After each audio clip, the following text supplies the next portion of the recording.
Angle between है, question ऐसा आता फाइंड द एंगल बिटवीन बोल के। तो एंगल बिटवीन अगर आपको फाइंड करना है दो वेक्टर्स के या दो इक्वेशंस के बीच में, तो आपको क्या करना है, cos थीटा का फॉर्मूला इस्तेमाल करना है। cos थीटा का फॉर्मूला है n1 bar dot n2 bar by mod n1 bar mod n2 बार, दो वेक्टर्स का डॉट प्रोडक्ट बाई दोनों का मॉड प्रोडक्ट।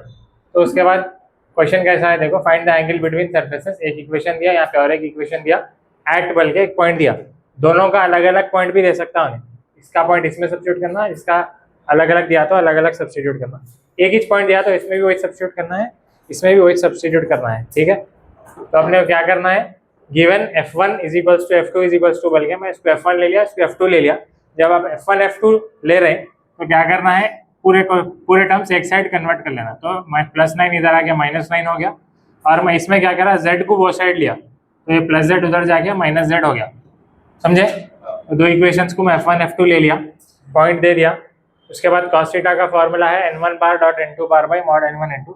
n1 बार कैसा निकालते हैं आप, जो आपकी फर्स्ट इक्वेशन f1 उसको डेल कर लेना, डेल f1। डेल कैसा करते हैं आप, अगर किसी का आप डेल बोलते हो ग्रेडियंट, इसका ग्रेडियंट अगर आपको निकालना है तो आप क्या करना, पूरी इक्वेशन को x से डिफरेंशिएट करना, इसको i लगा देना। पूरी इक्वेशन को जब मैं x से डिफरेंशिएट करूंगा, x स्क्वायर का 2x, इसका 0 0 0, x से कर रहे हैं अपन, ठीक है। तो यहाँ पे 0 0 0 आता।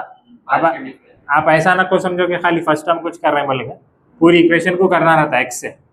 आदिल देखो इधर, पूरी इक्वेशन को x से डिफरेंशिएट करे तो x स्क्वायर 2x आता, फिर पूरी इक्वेशन को y से करा तो इसका 0 आता, इसका 2y आता, इसका 0, इसका 0, तो 2y आ गया। जब पूरी इक्वेशन को z से करूंगा, इन दोनों तीनों 0 हो जाते, z स्क्वायर का 2z होता।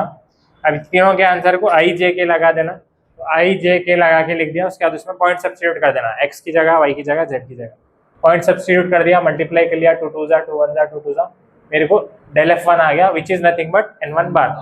इसका मॉड निकालता हूँ। मॉड कैसा निकालते हैं, जो भी i j के कोएफिशिएंट्स है उसको स्क्वायर करके ऐड करना अंडर रूट में। तो 4 स्क्वायर माइनस 2 स्क्वायर 4 स्क्वायर, √36 हुआ, उसकी वैल्यू 6 है, मॉड n1 आ गया। फिर n2 निकालने के लिए डेल f2 करा, f2 की जो इक्वेशन है पूरी इक्वेशन को एक बार x से डिफरेंशिएट करा, एक बार y से करा, एक बार z से करा, तो इसका 1 हो गया, बाकी के पूरे 0 हो गए।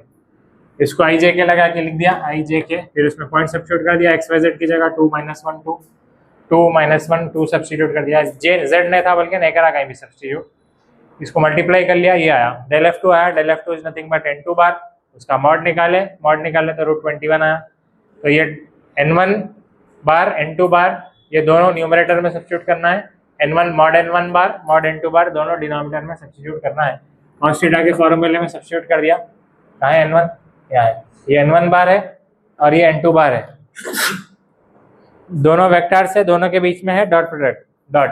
तो डॉट प्रोडक्ट कैसा होता, i का कोएफिशिएंट i के कोएफिशिएंट से मल्टीप्लाई होता, तो 4 4 जा 16, i स्क्वायर 1 हो जाता, फिर 2 2 जा 4, माइनस और माइनस +4, 4 2 जा 4 1 जा 4 -4, तो +4 -4 चले गया, 16/6 √21 बचा, उसको कैंसिलेशन करा। थीटा की वैल्यू होना है क्योंकि एंगल पूछा, तो थीटा यहीं से रखे, कॉस को उधर भेजे तो कॉस इनवर्स हुआ, तो कॉस इनवर्स ऑफ 8/3 √21 आया आंसर। समझे, किसी को डाउट है? सबको डेल निकालने आ गया, आप कल भी करें आज भी करें, डेल f कैसा